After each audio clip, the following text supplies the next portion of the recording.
Hello students, class 11th. This is the chapter first of a chapter of your unit first, diversity in living organism.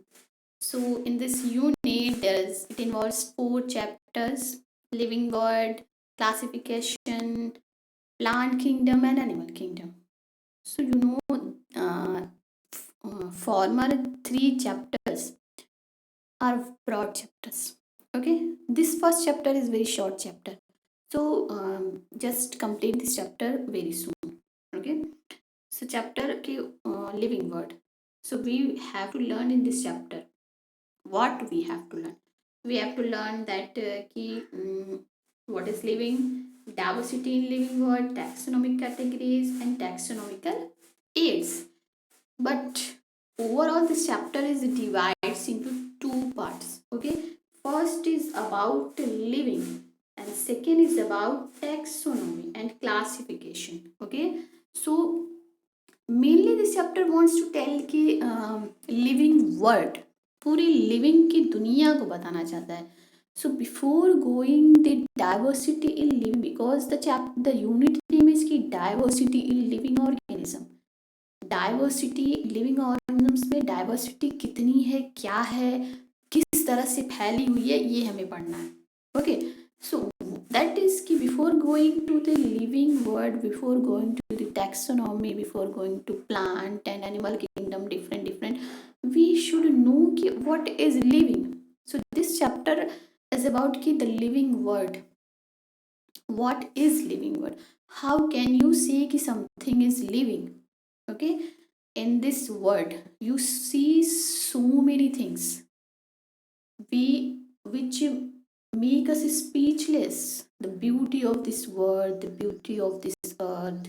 In this first paragraph it is talk about कि क्या beauty है, इतने सारे कि बहुत सारे organisms, mountain, deciduous forest, freshwater lakes, under the sea, so many creatures, beautiful creatures. What is the beauty of this earth? What is the beauty of living? So, in between these, how can we say that something is living? Okay. So, the question is, what indeed is life? वास्तव में life है क्या? So, this question has two implicit question within. अब इसके अंदर भी दो question है. फर्स्ट इज की technical one and seeks answer to what is living as opposed to the non living. कि पहले तो ये बताना है कि व्हाट इज लिविंग, तो नॉन लिविंग के जो अपोजिट है वो लिविंग है. दूसरा है कि दूसरा यानी सेकेंड वन इज की philosophical one and seeks answer to what the purpose of life. दो क्वेश्चन हो गए कि व्हाट इज लिविंग जो साइंस के टर्म में है, and second question is as philosophical question कि what is the purpose of life. इस लाइफ का क्या पर्पस है, मोक्ष प्राप्ति ऐसा कहा जाता है. ठीक है, बट वी आर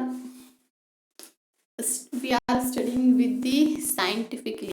ठीक है, so as a scientist we shall not attempt answering the second question कि भाई इस जिंदगी का, इस लाइफ का, इस जीवन का क्या लक्ष्य है, ये हमें नहीं पढ़ना. हमें क्या पढ़ना, व्हाट इज लाइफ, जीवन क्या है, लाइफ क्या है, हमें ये पढ़ना है. Okay, so let's move on कि what is living.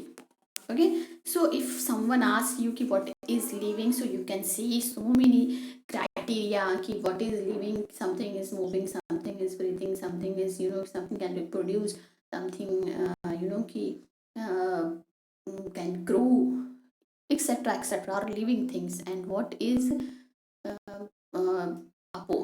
just this opposite is non living things. Okay, but when we go in the deep, we see there is conflict. Okay, अगर मैं जिंदा हूँ, मैं सब कुछ कर सकती हूँ, मैं बोल सकती हूँ, मैं हंस सकती हूँ, मैं चल सकती हूँ, and so many criteria I can complete of the living organism. But अगर मैं मर गई तो क्या मैं नॉन लिविंग हो जाऊंगी? ओके, सो इन सारे क्वेश्चन का आंसर हमें ढूंढना है कि आखिर में हम लिविंग किस चीज़ को कह सकते हैं. Okay, so in this paragraph it tells about what is living. Okay, so one can देखो यहाँ पे क्या लिखा हुआ है कि we conventionally look for distinctive characteristics exhibited by living organism. एक living organisms के क्या characteristics हैं वो हम सब जानते हैं कि growth, okay, growth, reproduction, ability to sense environment, okay, growth, reproduction and ability to sense environment, क्या ये हमारे माइंड में आ जाते हैं. उसके साथ साथ हम क्या ऐड कर सकते हैं इसमें, one can add a few more characteristics like metabolism, ability to self replicate, self organise, interact and emerge to this list. Okay, so यहाँ पे क्या हो गया कि एक ग्रोथ हो गया, ठीक है, growth, reproduction, ability to sense environment that is sensory system, metabolism, ability to self-replicate and self-organize. 1, 2, 3, 4, 5, 6. Okay, these 6 criteria we can see about living beings. Okay, so in this sense we can say, इसको हम एक तरह से arrange भी कर सकते हैं, that is कि organ. Yes, order. Okay, sorry, this is order plus A. Okay, this is order plus A. O for organize. Okay, O for organize in cells. Organization का मीनिंग क्या है? ऑर्गेनाइज मतलब संगठन, मतलब एक अच्छे तरीके से ऑर्गेनाइज होना, यानी कि व्यवस्थित तरीका. ठीक है, so organised in cell, something is organized in cell, that is living thing. R is for reproduction. Okay, so R for हो गया आपका रिप्रोडक्शन, D फॉर हो गया development and growth, D for development and growth, इसको हम यहाँ से यहाँ मिला सकते हैं, D for development and growth and R for reproduction. E, yes, E for energy, that we can say कि metabolism. Okay, energy, if something is alive, something is living, it needs some energy. ठीक है, energy चाहिए, किस लिए चाहिए? Growth के लिए चाहिए. ठीक है, ग्रोथ के लिए चाहिए आपको, रिप्रोडक्शन के लिए चाहिए. Okay, second R is for, second R किस लिए है? ओके, सेल्फ रेप्लिकेट, रेप्लिकेट तो नहीं है बट सेकेंड आर किस फॉर, ओके मुझे अभी याद नहीं आ रहा. सो मूव ऑन नेक्स्ट की ए.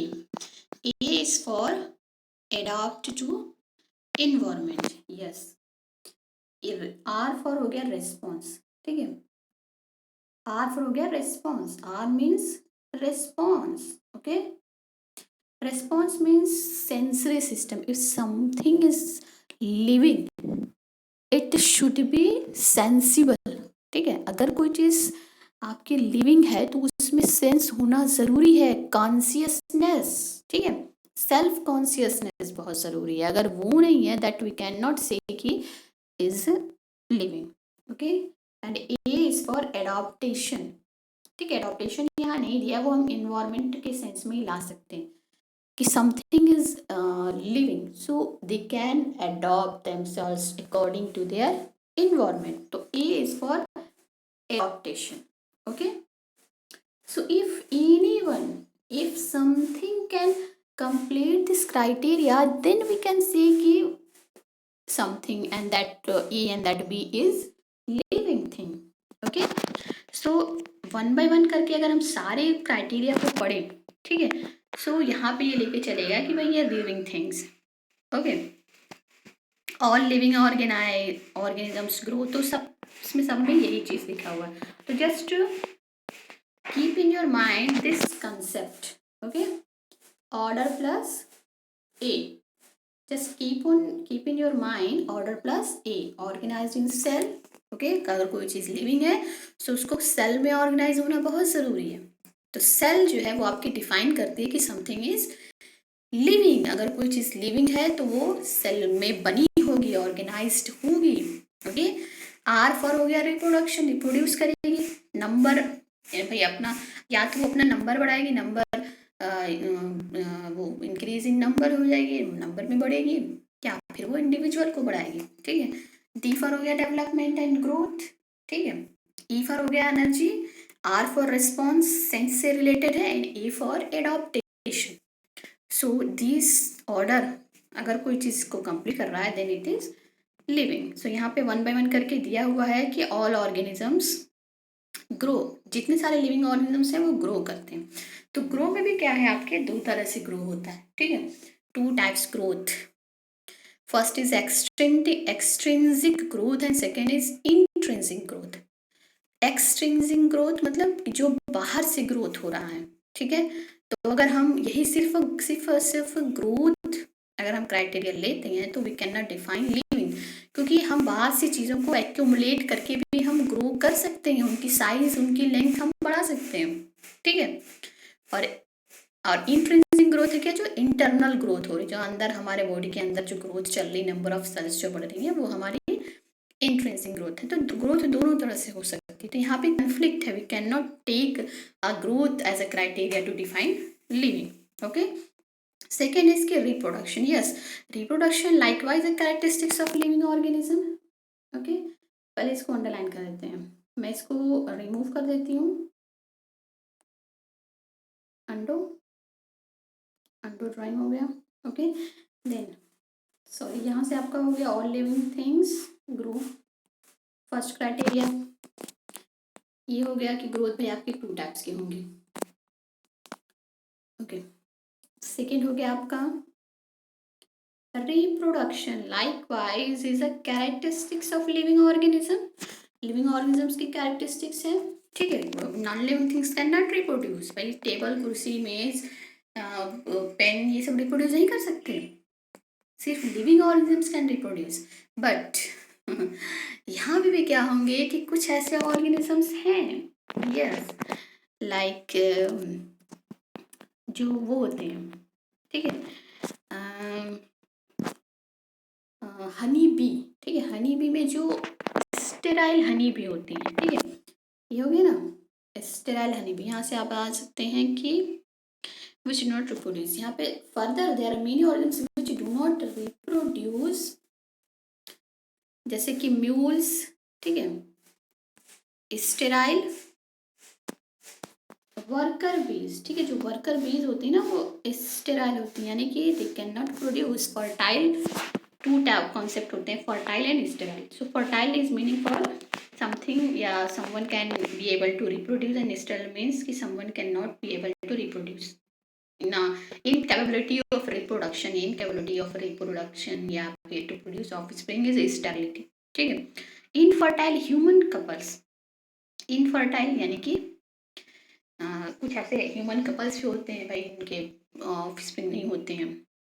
सो यहाँ पे यही है कि reproduction also cannot be an all inclusive defining characteristics of living organism। Of course no non-living object is capable of reproducing or replicating by itself। तो सिर्फ और सिर्फ रिप्रोडक्शन भी हम नहीं ले सकते, क्योंकि कुछ लिविंग ऑर्गेनिजम्स भी ऐसे हैं जो अपने अंदर उनकी अंदर इस रिप्रोडक्शन की कैपेबिलिटी नहीं होती। एग्जांपल बुक में दिया हुआ। नेक्स्ट वन हो जाएगा आपका कि another characteristics of living is metabolism. Okay, metabolism यानी कि वही एनर्जी चाहिए तो उसके लिए मेटाबॉलिज्म होगा, एनर्जी या फिर रिपेयरिंग बॉडी के लिए, तो इसमें मेटाबॉलिज्म है। ठीक है, what is metabolism? Metabolism is the sum total of chemical reactions within our body. हमारी बॉडी में जितने सारे केमिकल रिएक्शंस, बायोकेमिकल रिएक्शंस हैं, they all are called metabolism. ठीक है, जितने सारे मेटाबॉलिज्म रिएक्शन, जितने सारे रिएक्शंस होते हैं, दे ऑल आर मेटाबॉलिज्म। ठीक है, जो all plants, animals, fungi and microbes exhibit metabolism. So यहाँ पे डेफिनेशन है कि the sum total of all chemical reactions occurring in our body is metabolism। No non living objects exhibit metabolism, कोई भी non living में metabolism नहीं होगा। Okay, metabolic reactions can be demonstrated outside the body in cell free systems, ठीक है। Metabolic reactions को हम body के बाहर भी दिखा सकते हैं, बट इन विट्रो कंडीशन, जो चीज़ बॉडी के बाहर हो रही है, this is called in vitro, जो लैब में चीज़ें हो रही होती हैं। सो इसको हम कह सकते हैं कि metabolic reactions cell free state में हम दिखा सकते हैं, बट अगर वो सेल बॉडी के बाहर हो रहा है, कोई भी मेटाबॉलिक रिएक्शन, कोई भी रिएक्शन, कोई एंजाइम बन रहा है, this is we cannot take this phenomena is living, कि अगर बॉडी के बाहर हो रहा है तो वो लिविंग नहीं होगा, ठीक है।